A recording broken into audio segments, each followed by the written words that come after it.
servidor, sino del licenciado Salvador Castañeda O'Connor, compañero de nosotros, de la CUT, pues, de la CUT de México, que está en Nayarit. Él es nayarita, pero por razones de salud le fue imposible venir el día de hoy. De cualquier manera, pues nos hizo llegar un documento a manera de exposición inicial sobre el tema que le encargaron que desarrollara, que es el neoliberalismo y la situación de los trabajadores en México. Entonces, por encargo de él, le voy a dar lectura. Compañeras y compañeros, agradezco a los organizadores de este encuentro y en especial al glorioso Sindicato Mexicano de Electricistas por darme la oportunidad de hablar ante ustedes. Como bien lo dice el subcomandante Marcos, el neoliberalismo es una guerra mundial. No recuerdo si la cuarta, pero que en mi opinión ha destruido instituciones, naciones y estados en beneficio del capitalismo monopolista transnacional, con el objeto de que los monopolios dispongan de todo el globo terráqueo para sus operaciones de especulación, explotación, saqueo y rapiña, sin que alguna autoridad les fije reglas o condiciones para sus actividades. En el llamado Estado de Derecho, contrariamente a lo que se supone, han sido desmantelados los sistemas constitucionales y legales para que operen únicamente las leyes del mercado. Ciertamente que el neoliberalismo, como teoría general, cayó en descrédito cuando los estados del llamado primer mundo tuvieron que intervenir en el rescate de importantes empresas industriales y financieras. Pero la abstención estatal en los procesos económicos fue concebida especialmente para someter a los llamados países en desarrollo. El neoliberalismo es la guerra económica contra los trabajadores y la mayoría de la población. No hace falta hablar del desempleo, del deterioro alarmante de los salarios, de la miseria y de la marginación. Baste decir que 20 millones de mexicanos no tuvieron para comer el día de hoy, según lo reconoció recientemente el gobierno.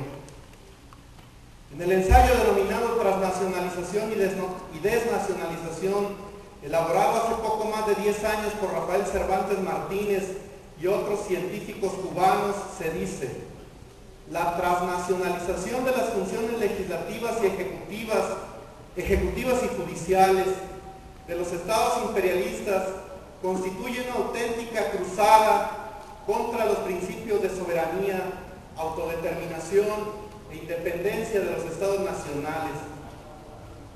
En la medida que el poder económico incrementa su fuerza coercitiva directa y se concentra y transnacionaliza el poder, incluida la maquinaria militar y la fuerza pública, el capitalismo alcanza la forma de organización política más antidemocrática de su historia.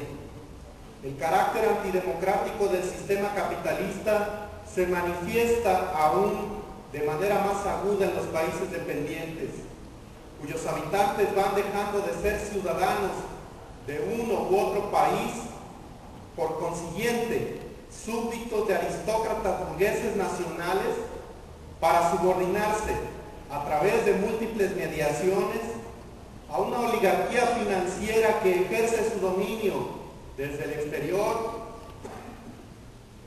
con marcado desdén a los símbolos patrios, las lealtades históricas, las tradiciones culturales y la idiosincrasia de los pueblos. La curva de dependencia política nos muestra casos de estados que constituyen francas sucursales políticas del imperialismo. En mi opinión, estos procesos desnacionalizadores a que se refieren los analistas cubanos no pueden ser evitados, aun cuando se lo propusieran Slim y sus congéneres, porque a pesar de sus enormes fortunas, no resultan ser competitivos frente a la oligarquía extranjera en su conjunto. Se le reconozca o no, expresamente, uno de los dogmas fundamentales del neoliberalismo es que ya no existe la lucha de clases a nivel nacional o internacional, por lo que no hace falta que la clase obrera en particular y el proletariado en general cuenten con instrumentos de lucha, con organizaciones adecuadas para desplegar batallas en el terreno ideológico, político o económico. Si ya no existe la lucha de clases, concluyen los neoliberales, son totalmente innecesarios los partidos de la clase obrera y los sindicatos de los trabajadores. Los proletarios son, cuando mucho, consumidores que deben ser auxiliados formalmente por organismos como la Profeco, tan inútil como las fundaciones caritativas y altruistas que no pueden siquiera atemperar las monstruosas desigualdades que existen en nuestro país, donde Carlos Slim, por ejemplo, gana en un día lo que un trabajador de salario mínimo podría ganar en 15,000 años. Esa es la razón por la cual se impide en nuestro país, desde hace muchos años, el registro legal de cualquier partido que se reclame de la clase obrera y que postule como su objetivo fundamental la construcción del socialismo.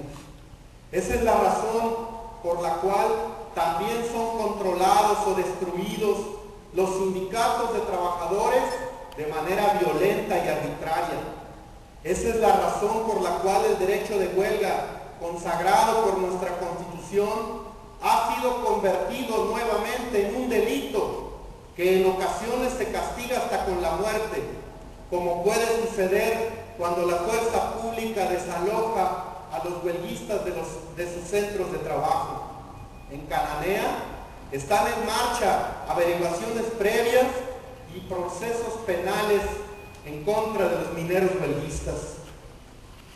De acuerdo con este dogma, ya no hace falta que las naciones dispongan de aquellos instrumentos legales y económicos de que han echado mano tradicionalmente en su lucha contra el imperialismo y por el desarrollo económico independiente que tenga como objetivo elevar sistemáticamente los niveles de vida de la población.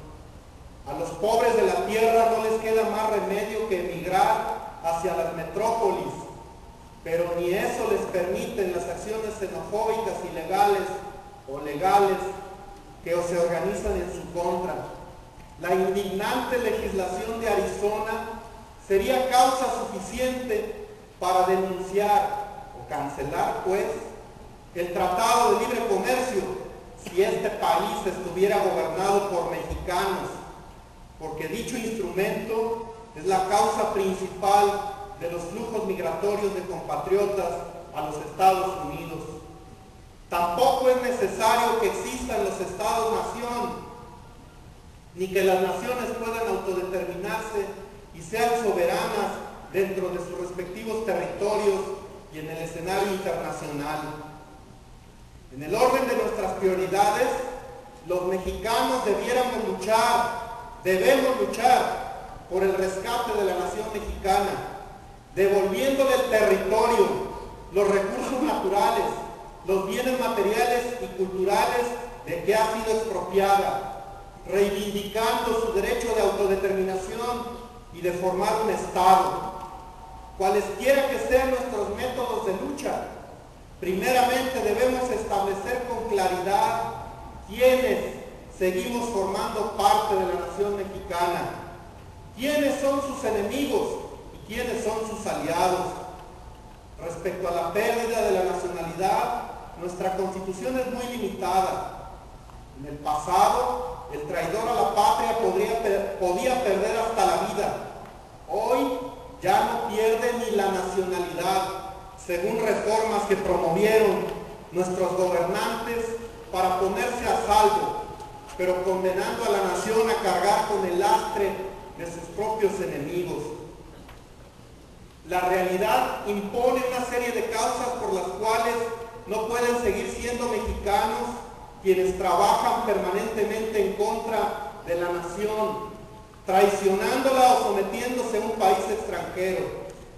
Creo sinceramente que no deben formar parte de la nación sus enemigos históricos y actuales, los dueños y administradores de los grandes monopolios imperialistas y los agentes que en su nombre operan en México. No deben formar parte de la nación aquellos que, diciéndose mexicanos, se han enriquecido a costa del patrimonio nacional. No deben formar parte de la nación los gobernantes que, diciéndose sus representantes, prevarican, la traicionan y sirven a los intereses de